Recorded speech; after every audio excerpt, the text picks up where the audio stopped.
We're going to wrap up the oral presentations of solid superacids with some different systems and catalysts that, from what you've seen, heard about previously. So, leading off will be Christopher Reed from University of Southern California. We'll be talking about a new acid. Thank you. Thank you very much, Scott.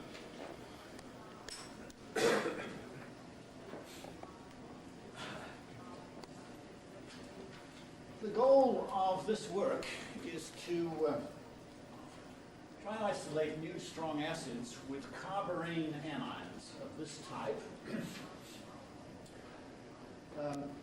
These are carborane anions that we've recently been using to try and make the least coordinating anion, and I've become interested in seeing how well they fare as counterions to Bronsted acids.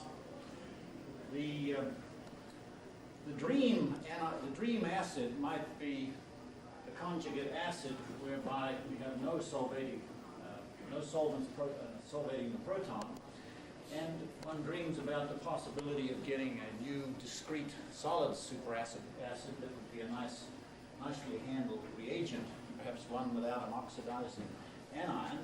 I note that the superacids we have today, which are pure discrete materials, are all oxyanions and liquids, although they can become waxy, rather nasty solids with the higher oligomer fluorocarbons. Fluoroanions, of course, are less basic and stronger acids, but taking a quote from O'Donnell's nice book of a couple of years ago, there's no evidence for their existence as discrete pure materials, rather they are the bond to fluorine is easily cleaved in acid to give AgF, which is really the form of the active acid in these fluoroacids. So the problem of finding new acids or new superacids is to find anions, new anions, that are stable to bond cleavage, such as halogen bond cleavage, which have comparable Bronsted basicity to the common oxy and fluoroanions, and which also might be nicely crystalline. And having listened to Jacques Fersad's talk, it would be nice to have ones which are discrete, well-defined, characterizable by X-ray and neutron diffraction studies to corroborate his NMR assignments. So I'm going to tell you about a project we're really just beginning with respect to these carboranes. Now, carboranes are not very familiar to most of you, but the icosahedron, it's a B11C icosahedron, is a very stable unit of boron chemistry. There are 5 BH bonds around this pentagonal belt. There's a CH bond on here. And the ones I'll talk about have this hexahalogenated moiety, structural motif around the pentagonal belt here and in the position here antipodal to carbon. Now, why are these anions promising as potential new Bronsted acids? Well, let me show you a couple of Lewis basicity scales that we've developed. One of them, which will appeal to transition metal chemists, is based on carbonyl stretching frequencies in the iron cyclopentadienyl dicarbonyl species, where Y is the weakly coordinating anion. And the greater the positive charge you develop on the iron carbonyl units, of course, the higher the stretching frequencies will go due to diminished back bonding. To get you calibrated on the sort of typical oxy and fluoroanions, they have 2 bands in this region. I average them just so I can have a single ranking, the order of 2050 or so. Iodides down about 16, but these hexahalocarboranes take a quite significant jump in the carbonyl stretching frequency of 50 to 60 wave numbers, indicating, and they're the highest that we have found of any anion I know. So on this Lewis basicity scale, they look promising as weakly Lewis basic species. A second Lewis basicity scale that we've developed for anions is based on silicon-29 downfield shifts in species of this type, trialkyl silyl species with a weakly coordinating anion. And the developing cationic charge here is indicated by the silicon-29 shift. Again, to get you calibrated, TMS is 0, silane about 12 parts million, fluoride 26. Oxyanions and some haloanions in the order of 40, 50, and the fluoroanions are in this region too. But when you get down to these hexahalocarboranes, the hexaiodo, the hexabromo, and the hexachloro, or the fully fluorinated tetraphenyl borate, you get some pretty downfield shifted species, and this is the most downfield shifted that is observed to date. Let me show you the crystal structure of that last species to make a couple of points about the Lewis acidity and the developing ionic character of these species. Here is the crystal structure of the triisopropyl silyl species with the hexachlorocarborane counterion. There is a somewhat long silicon-chlorine bond, about a quarter of an angstrom extension from a typical silicon-chlorine bond. Another notable feature is that the average carbon-silicon-carbon angle here is 117.3 degrees.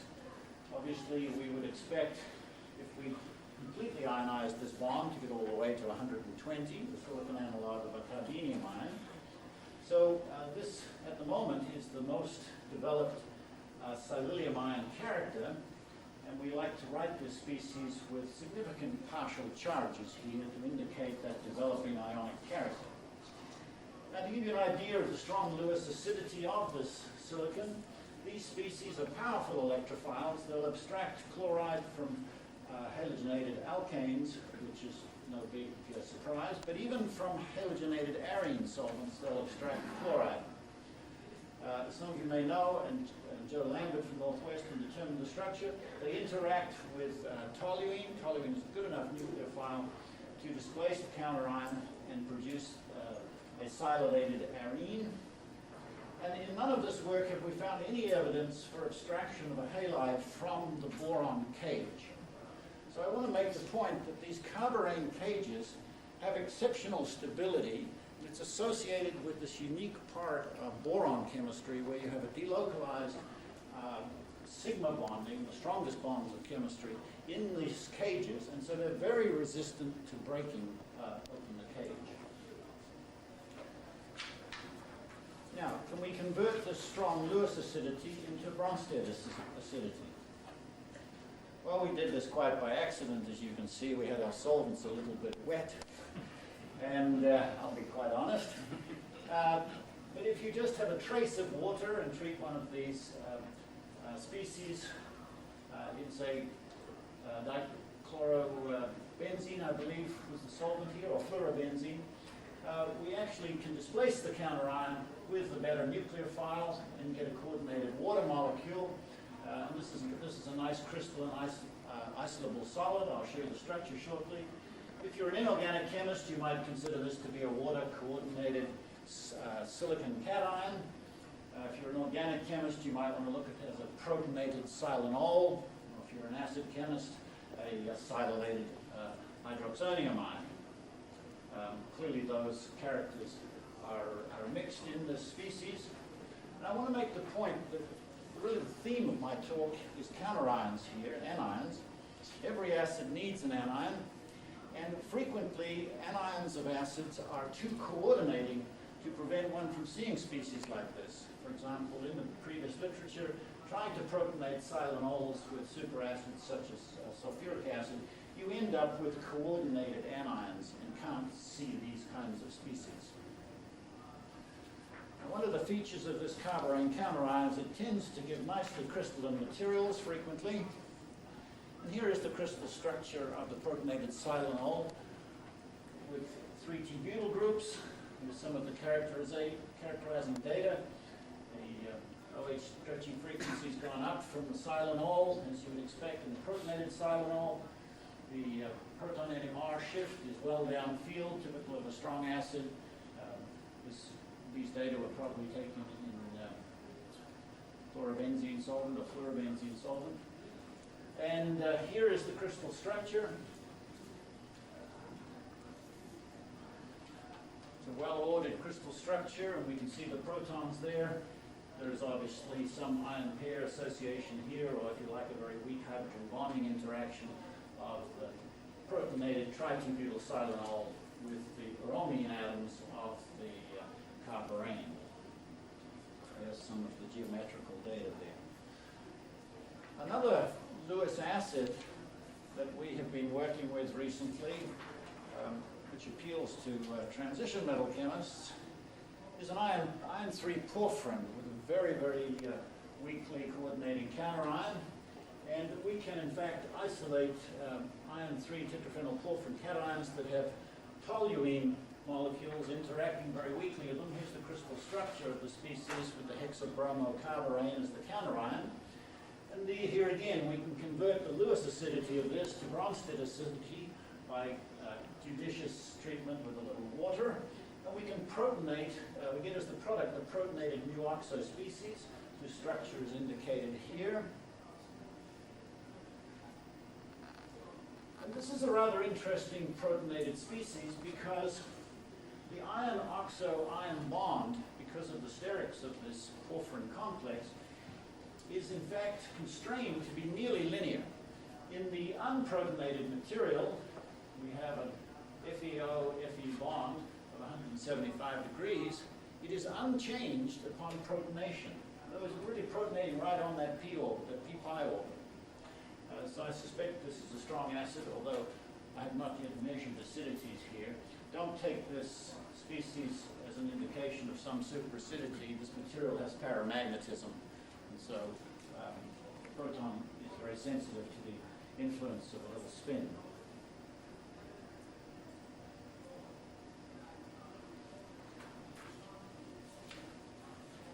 We've also taken the Lewis acidity of the silver salt of these carboranes and converted it to Bronsted acidity.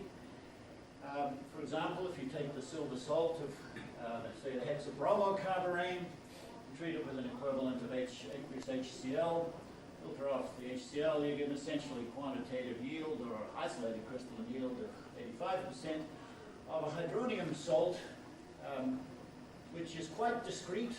You can see here, roughly speaking, anyway, it's a little confusing, but the carborane anions are quite discrete in the lattice, and the H9O4 ions are discrete. This is the first time this has been seen in a room temperature stable salt. And here is the structure of the cation. It is just as Manfred Eigen predicted it to be from mobility studies in liquid water 40 or 50 years ago. And we find most of the protons in the X-ray structure, although we don't like to determine their position very precisely with just X-ray data. But there it is, the hydronium salt, and this is a nice crystalline reagent, and one whose structure is very well defined. The average O angle is about 180 degrees, so it's a parameterized species, and it is properly viewed as a trihydrate of the H3O plus ion. The dimensions are fairly close to the gas phase, so-called gas phase ab initio calculated structure. This is rather a nifty little reagent for protonating various things which are rather delicate and difficult to protonate. And let me just make the point here by saying that if you try to protonate the mu-oxo porphyrin species I talked about before with perchloric acid, which most of us mere mortals will use in aqueous form, then you get equation of the cation. If you try to use an anhydrous acid with a weakly coordinating oxygen anion, then you get the coordinated anion. But if you take our reagent, which just has a little bit of water and a much less weakly coordinating anion, you can just protonate this rather delicate mu-oxo bond and isolate the species with the linear mu hydroxide. I made the point that these things often crystallize nicely into this well-defined discrete materials. Can we make stronger acids? I guess the general idea here is to take these isolated solvated acids with our carborane counterions and see if we can, say, remove solvent and get them down, make them much stronger acids. We've begun this by looking at the the TGA on the hydronium salt, on this H9O4 ion. And what appears to occur at about 140 so degrees is that two water molecules are removed in a fairly discrete process. There's about a 4.9% weight loss of the compound at about 140 degrees. 2.6% weight loss would correspond to one water molecule, so it's close to two water molecules. What we believe is probably going on here is we're going from the H409 plus ion to the H5O2 ion. Something obviously happens as you keep heating. We're now getting a look at that. My students have done that on a preparative scale. I said you're dreaming if you think you get the superacid, but nevertheless they did it all the same. It's colorless, you just heat it in a tube furnace. I've colored it yellow just so you can see it. And what happens is you get a glass forming, sublining outside in the cool area of the furnace. We've done this on a preparative scale and isolated. What we believe is going on here is that the first two water molecules leave from the H9O4 to get the H5O2, and then this species now attacks the carborane anion in the following way. We can imagine that the H3O plus ion interacts with the carborane, perhaps the proton on the triangular face of bromines, and that HBr is lost. We can see this in the cold trap, and that boron-oxygen bonds are very strong, and it's not too surprising that the nucleophile here would form a bond, and perhaps this is in fact what we've isolated, although I've written it here as going in the 7 position. It might well go in the 12 position. We have carbon-hydrogen elemental analysis at this point, and it's right on. We will get bromine analysis. This was only achieved two weeks ago. There's an OH stretch there. It's a glass rather than a crystalline material, perhaps because there's a mixture of isomers with the hydronium ion salt here. But again, this should be a rather strong acid, and it's a zwitterionic material now, you see. Okay, that's the most recent result on dehydrating those. What we're doing at the moment, and you can see this is something of a progress report, is trying to make other strong acids by taking, instead of water as the solvent, weaker and weaker bases. For example, we can isolate crystalline materials of the DMSOs, solvated proton, the acetonitrile solvated proton. I can show you a little bit of data on that. For example, the infrared spectrum of this material here has a nice white crystalline solid. Gives nice sharp infrared bands. Most of the bands down here are due to the carborane. Up here, we can see that there are 3 separate NH stretches. So the X-ray and neutron structure of this material is going to be quite interesting. What must be 3 different environments for the NH. This sharp band here is the CH of the carborane anion. There is some CH here in the aliphatic region, presumably in the methyl group here. These are the DH bonds of the carborane.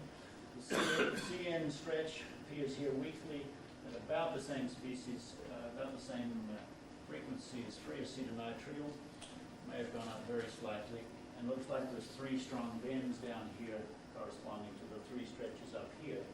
So we're looking forward to finding out what the structure of this material is. And you can anticipate what we're doing here. We're trying to go up a hierarchy of less and less basic solvents. We went straight to toluene, looking for the dream reaction. It didn't react, so the precipitation of silver chloride is not enough to drive this Bronsted acid formation uphill enough to protonate toluene. But we'll see how far we can push this. So in summary, carborane anions, particularly these hexahalo carboranes, are very stable species. We are in possession of and hope to make more and stronger acids as we get the solvent less and less basic and fewer of them, and perhaps even create a superacid.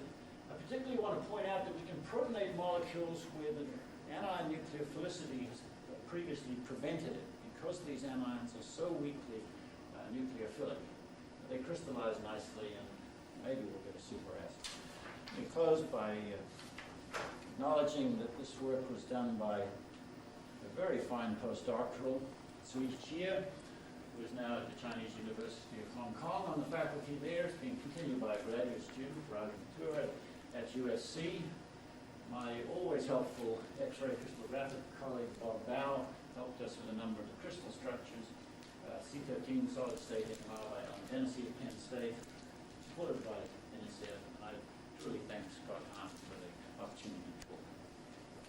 Thank you. Questions?